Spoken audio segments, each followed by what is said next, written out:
Time now for today's perspective. Stopping to help women who are injured and look distressed at the side of the road, offering food to a hungry child or tea to a parched man who's been walking for days. Acts of solidarity and compassion that are being increasingly treated as crimes across Europe. Amnesty International has released the results of an investigation into how EU countries are breaking international laws when it comes to human rights. Europe researcher Rim Kadari joins me now live to tell us more about this latest report. Ms. Kadari, thanks so much for your time. Now, the report entitled Punishing Compassion, it studies 8 different European countries and all with one thing in common, a rise, it appears, in the prosecution of people who are trying to help their fellow man. What's the extent of this? Can you tell us a bit more? Thank you. Yeah, exactly. We've been seeing in Europe, especially since 2015, what we call supposedly the refugee crisis, which is actually a crisis of the access to asylum and a crisis of solidarity. So those 8 states we are investigating on in the report have been using or misusing laws to target human rights defenders, people who try to help others access protection, shelter, or their right to seek asylum in those different countries. And we've been seeing a crackdown on solidarity in what we call Fortress Europe. Now, give us a few examples. I know here in France, for example, there's an engineer who's going on trial this month for helping 3 women near Nice. There was previous cases of a 73-year-old pensioner who helped children, I believe, at the border. And of course, there's a farmer quite well known now, Cédric Herrou, who has been convicted on multiple cases. Can you give me an example of some of these very concrete, specific cases and where they stand today? Exactly. The situation, particularly at the border between Italy and France, is a very good illustration of what's happening concretely with the authorities. Someone like Pierre Mambert, for example, who's used to go in the mountain to try to help asylum seekers who just arrived from Italy in, again, the Alps. So mountain, the snow, it's dangerous. They're risking their lives. He's going with hot drinks and some blankets. And at some point, the police arrive. They know exactly that Pierre is just here to help, but they arrive, they check his identity. They try to take back the asylum seekers to their own police station. And later on, Pierre was charged and convicted before being acquitted in appeal for just helping people. But the law that the authorities use is called facilitation of illegal entry. It means like Pierre helped someone to illegally enter the country, when in reality what Pierre did was just helping someone with basic needs, which is hot tea and some blankets when you are cold in the snow. We also have Cédric Herrou. Actually, his appeal is tomorrow. I will be in the Court of Appeal Lyon following his trial. This man triggered a big change in the French law with the principle of fraternity, which is not completely applied yet, especially that the fraternity in the case of France stop at the border. So if you are caught helping someone by the border, especially near Italy, you can be prosecuted for just helping. OK, so take me through the laws for a minute. Under the UN Declaration of Human Rights, aren't we expected to and indeed obliged to come to the help of our fellow men? But how does this come into play then when it comes to national laws? I know that governments will say, well, we have to protect our countries. We can't have anybody coming in, unrecorded, have to stop people smugglers. Break it down to me in terms of laws of what France and the French and indeed people across Europe should be doing under UN international laws and how they compare nationally.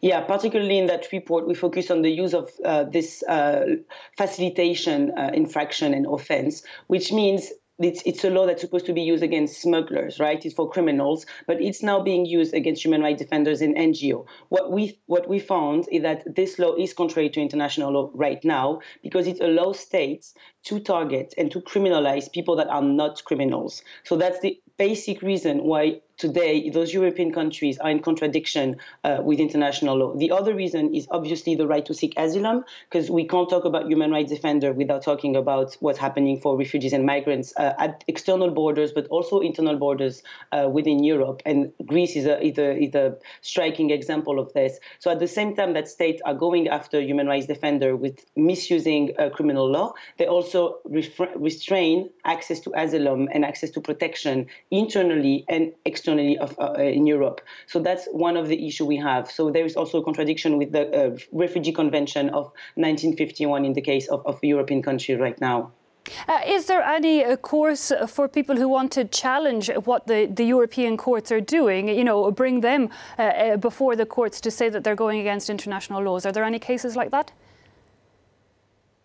Not yet, especially because some of the cases are just reaching appeal decision now in several countries. But of course, that could be something that will happen in the later future with the Human Rights Courts of the European Court for Human Rights.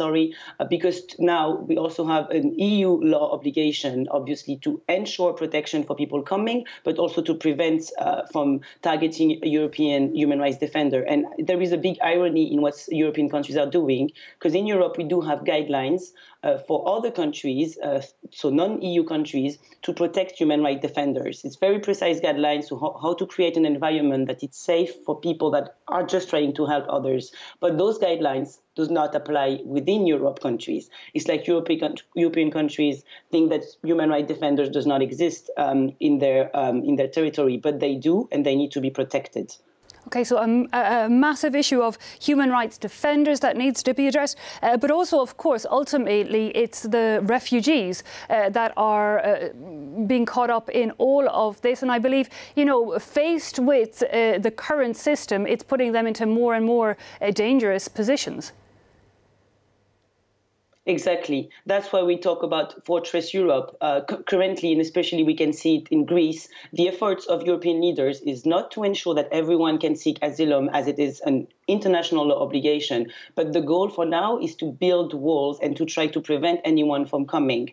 And actually targeting human rights defenders is also a way of refraining people from coming to Europe to seek protection. It's a way of saying you're not welcome. And we're trying to show by this report and the situation of human rights defenders who try to help refugees and migrants that actually, no, they have the right to come, and people who help them have the right to help them. But we are seeing a distressful situation right now with the European Commission calling Greece a shield.